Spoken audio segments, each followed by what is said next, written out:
श्री शिवाय नमस्तुभ्यम। हम सबको पता है कि आज है बुधवार की अष्टमी का बहुत ही पावन सा दिन और आपको बताना चाहता हूँ वर्ष 2026 की ये पहली बुधवार की अष्टमी है और पूरे साल भर में सिर्फ 3 बार आती है बुधवार की अष्टमी होगी। आपके पास में पहला मौका है, 4 शुभ सुंदर संयोग बन रहे हैं। साथ ही साथ इस पूरी वीडियो में हम लोग 4 महा उपाय के बारे में बात करेंगे जो कि बुधवार की अष्टमी की तिथि पे आप सभी को ज़रूर करना चाहिए। बहुत ही वर्षों के बाद में ऐसा मौका आया है कि 4 शुभ संयोग एक साथ बन जाए या 3 शुभ संयोग एक साथ बन जाए, तो आप इस उपाय को ज़रूर करेंगे, ठीक है ना। जितने भी फेमस उपाय हैं, पूज्य गुरु जी ने अपनी बहुत सारी कथाओं में इस उपाय के बारे में बताया है, उसके बारे में ही हम लोग बात करेंगे। पहला जो सबसे फेमस उपाय है बुधवार की अष्टमी का, वो है मूंग के दाने का उपाय। उसके सबसे पहले बारे में हम लोग बातें कर लेते हैं। तो मूंग के दाने यहाँ पर आपको दिखाई दे रहे हैं। यहाँ पर हमें गिनती नहीं करनी है कि एक चुटकी लेना है, एक चम्मच लेना है, लेकिन हाँ, ज़्यादा मात्रा में मूंग के दाने को हमें लेना होगा। और वो लेनी है कैसी? आपको 1 कटोरी मूंग की दाल लेनी है। कटोरी यहाँ पर पुरानी नहीं चलेगी, इस चीज़ का ध्यान रखिएगा। मार्केट में मात्र 10 से 12 रुपए में स्टील की कटोरी मिल जाएगी, बहुत हल्की सी। वो कटोरी आप लेकर के आओ, है ना। कटोरी नहीं मिलती है स्टील वाली, तो जो प्लास्टिक का दोना मार्केट में अवेलेबल है, जिसमें आप लोग चाट वगैरह खाते हो, वो वाले दोने भी आप ला सकते हो और उसमें भर करके मूंग को रखेंगे। मैं बार बार मूंग बोल रहा हूँ, मैंने मूंग की दाल का नाम इस्तेमाल नहीं किया है। तो इन चीज़ों का आप भी बहुत ध्यान रखिएगा कि आपको मूंग की दाल नहीं लेनी है बल्कि खड़ा मूंग लेना है, ठीक है ना। अब इतना सब कुछ करने के बाद में आपको ज़रूरत पड़ने वाली है गुड़ की, क्योंकि सारा खेल इस उपाय में किसका है? गुड़ का ही है। इतनी बातें हो गई। अब जिस कटोरी में आपने मूंग के दाने को रखा है, उसी कटोरी के ऊपर मूंग के दाने के ऊपर इन 1 गुड़ के टुकड़े को रखेंगे। टुकड़ा मतलब ऐसा नहीं कि बड़ा सा टुकड़ा है उसको हल्का सा तोड़ लिए यहाँ से, नहीं। ऐसे खड़ा गुड़ का टुकड़े को क्या करोगे? मूंग की कटोरी के ऊपर रखेंगे। रखने के बाद में अब आपको जाना होगा कहाँ पर? भोले बाबा के ऐसे मंदिर में, या मंदिर नहीं हो तो ऐसे शिवलिंग के पास जाना है जहाँ पर भगवान गणेश की कोई ना कोई फोटो, मूर्ति या प्रतिमा वहाँ पर लगी हुई है, ठीक है ना। भगवान गणेश के पास में उस कटोरी को रखना, उनसे विनती करना, प्रार्थना करना कि हमारे घर में, हमारे परिवार में ऐसे बहुत संकट चल रहे हैं, ऐसे बहुत समस्या चल रही है। हे विघ्नहर्ता, जैसे आप पूरे वर्ष भर सभी लोगों के कष्टों को हरते हैं, सभी का विघ्न दूर करते हैं, हमारे भी परिवार की ये विघ्न है, इन विघ्नों को दूर करें। ऐसे विनती करना, ऐसे प्रार्थना करना और फिर उस मूंग की कटोरी को गुड़ के साथ में भोले बाबा के शिवलिंग के पास में कहीं पर भी छोड़ करके चले आना है अपने घर पे।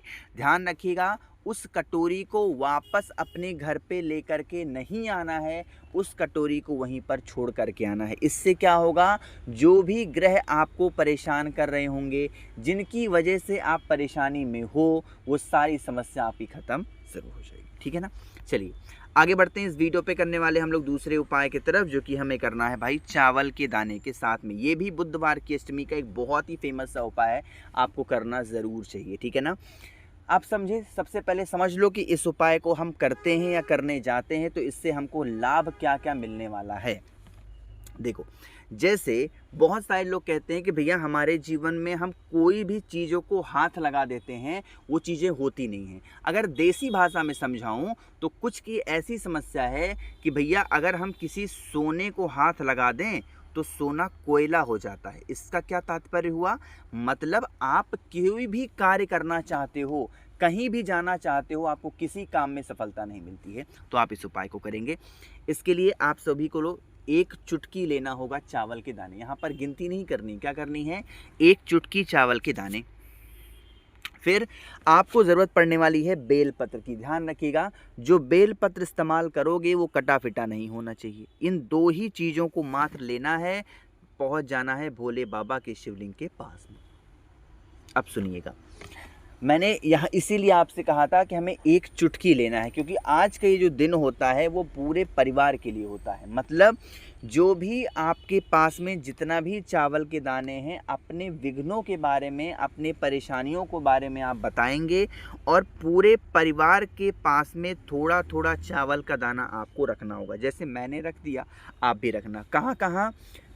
पहले भगवान गणेश के स्थान पे, फिर भगवान कार्तिकेय के स्थान पे, फिर माता अशोक सुंदरी, फिर माता का हस्त कमल और लास्ट में भोले बाबा के शिवलिंग के ऊपर रखना, ठीक है ना। रखने के बाद में अब आपके पास में बेलपत्र भी है। कितनी है? एक बेलपत्र है।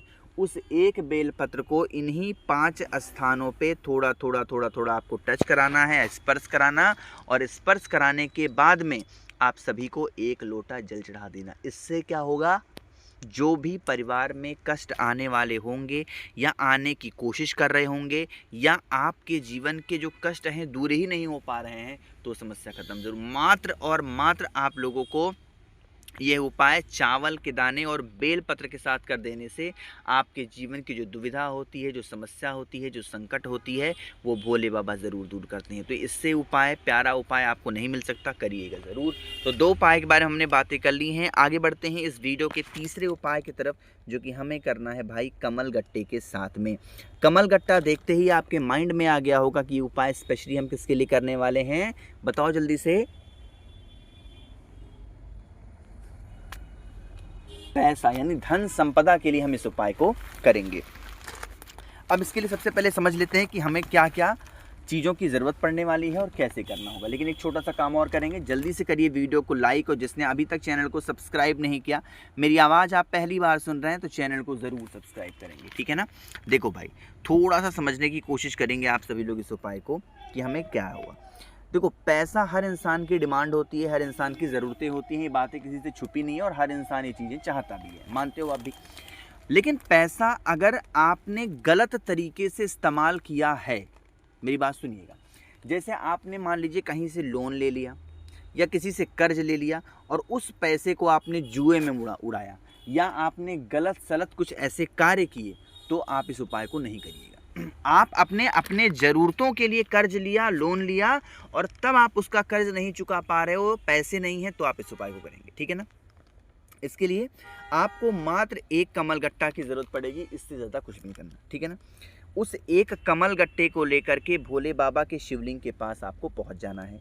अब यहाँ पर ध्यान रखिएगा, 27 बार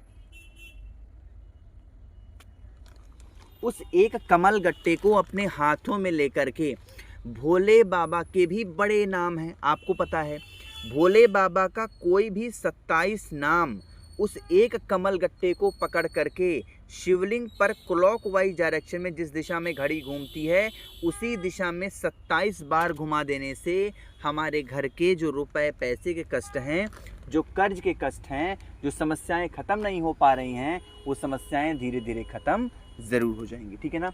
तो करना ज़रूर है, भूलना किसी को भी नहीं है। उपाय बड़ा ही स्पेशल था और बड़ा ही प्यारा था, ठीक है ना।